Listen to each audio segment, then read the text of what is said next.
झारखंड के पूर्व मुख्यमंत्री रघुबर दास ने हाल ही में कहा कि अगर तेलंगाना राज्य में बीजेपी की सत्ता आई तो हैदराबाद का नाम बदलकर भाग्यनगर कर दिया जाएगा। इस बयान पर कड़ी प्रतिक्रिया देते हुए तेलंगाना के सीएम के चंद्रशेखर राव के बेटे और तेलंगाना के आईटी मिनिस्टर केटी रामाराव ने कहा कि आप अहमदाबाद का नाम पहले अडानीबाद क्यों नहीं कर देते।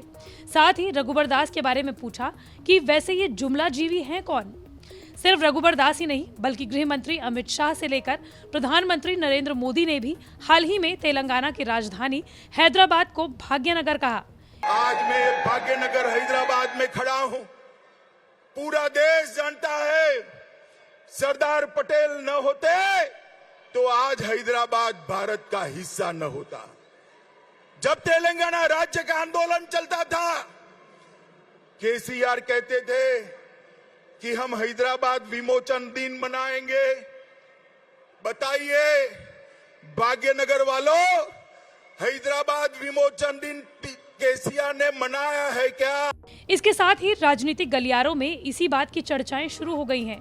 प्रधानमंत्री मोदी ने हाल ही में हैदराबाद के दौरे पर कहा था कि सरदार वल्लभ भाई पटेल ने इस क्षेत्र को संघ में एकीकृत करके हैदराबाद में संयुक्त भारत की नींव रखी और श्रेष्ठ भारत का निर्माण करना बीजेपी का ऐतिहासिक दायित्व है। यहाँ के साहित्य का सौंदर्य पूरे भारत के लिए अमूल्य निधि है।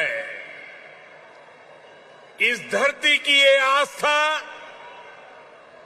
ये श्रद्धा और ये विरासत हमें जन जन की सेवा के लिए समर्पण की ऊर्जा देती है। इसलिए साथियों, ऐसे तेलंगाना का विकास, चौतरफा विकास भारतीय जनता पार्टी की पहली प्राथमिकताओं में से एक है। यही नहीं, यूपी के सीएम योगी आदित्यनाथ, जिन्होंने यूपी के कई शहरों का नाम बदलकर रख दिया है, उन्होंने भी 2020 में हुए हैदराबाद नगर निगम चुनावों के दौरान बयान देते हुए कहा था कि अगर तेलंगाना में बीजेपी की सरकार बनती है तो हैदराबाद का नाम बदलकर भाग्यनगर कर दिया जाएगा। वहीं सोशल मीडिया पर भी टीआरएस और बीजेपी के बीच वॉर देखने को मिल रही है, जहां टीआरएस ने अपनी सरकार के काम गुजराती में बताए और कहा कि पीएम की प्राथमिक भाषा गुजराती है, तो वहीं बीजेपी ने टीआरएस सरकार की नाकामियां उर्दू में बताई। लेकिन केटीआर ने गुजरात के शहर अहमदाबाद का नाम अडानीबाद रखने के लिए कहा क्यों? दरअसल कांग्रेस नेता राहुल गांधी कई मौकों पर कह चुके हैं कि मोदी सरकार कुछ उद्योगपतियों के लिए ही काम कर रही है। 2021 में राहुल गांधी ने पीएम मोदी पर निशाना साधते हुए कहा था कि क्यों अहमदाबाद में सरदार पटेल स्टेडियम का नाम नरेंद्र मोदी स्टेडियम रख दिया गया। केटीआर का अडानीबाद से मतलब उद्योगपति गौतम अडानी से है, जिन पर हाल ही में श्रीलंका के सिलोन इलेक्ट्रिसिटी बोर्ड यानी कि सीईबी के अध्यक्ष ने आरोप लगाते हुए श्रीलंका की संसदीय समिति के सामने बयान दिया था कि पीएम नरेंद्र मोदी ने श्रीलंका में बिजली परियोजना अडानी समूह को दिलवाने के लिए राष्ट्रपति गोटबाया राजपक्षे पर दबाव बनाया था। इसी बयान से विपक्ष ने केंद्र सरकार पर निशाना साधा। कांग्रेस नेता राहुल गांधी ने इसी बयान से जुड़ी एक खबर के स्क्रीनशॉट को शेयर करते हुए ट्वीट लिखा था, जिसमें कहा गया था बीजेपी उद्योगपतियों को फायदा पहुंचाने की नीति अब सरहद पार करके श्रीलंका तक चली गई है।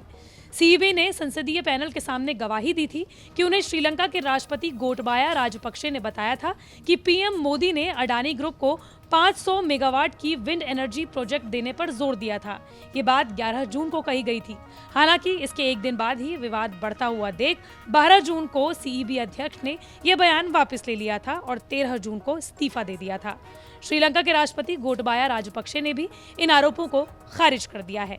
लेकिन अचानक से हैदराबाद के नाम पर इतनी चर्चा की क्यों जा रही है? दरअसल तेलंगाना में 2023 में विधानसभा चुनाव हैं और बीजेपी लगातार वहां पर अपना प्रभाव बढ़ा रही है। 2018 के विधानसभा चुनावों में जहां टीआरएस को 59.34% और बीजेपी को 0.93% वोट मिले थे, सिर्फ 3 सालों में बीजेपी का वोट बैंक 52% तक पहुंच गया है। हालांकि टीआरएस का वोट बैंक गिरा तो नहीं है, लेकिन बीजेपी का वोट कांग्रेस के बैंक से आया है। पिछले 1 साल में टीआरएस और कांग्रेस के स्थानीय नेताओं के पार्टी छोड़कर बीजेपी में शामिल होने का सिलसिला भी जारी है। बीजेपी को उम्मीद है कि केसीआर सरकार के खिलाफ सत्ता विरोधी लहर और कमजोर होती कांग्रेस उनके पक्ष में काम करेगी।